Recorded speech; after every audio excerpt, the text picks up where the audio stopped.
Buenos días.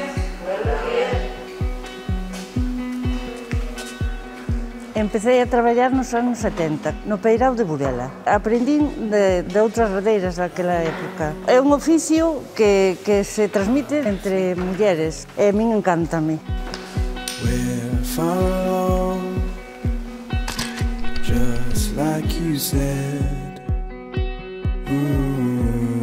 Tradicionalmente traballábamos nos peiraos, ao descoberto, ou en chabolas vellas, ou algunha xente nas súas casas, pero hoxe en día pois temos unhas naves bastante ben acondicionadas nas que traballamos.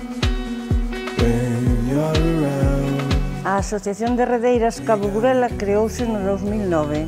Ahora mismo somos 9 mulleres, son a presidenta. Hola, buenos días. Hola, Chus, buenos días, como vai? Vamos. Aquilo que te tiñan cargado, que, como vai? Bueno, aquilo vai indo bastante ben. Traballamos todas as artes, volanta, miños, volantillas, cerco, menos o arrastre. O noso é un traballo necesario. Desde a asociación estamos facendo uns cursos de redeiras porque non temos relevo xeneracional e hai xente que sí quere ser redeira, pero necesitaríamos uns precios máis atractivos. Gustaríame que contasen con nosa experiencia para garantir un futuro no noso oficio.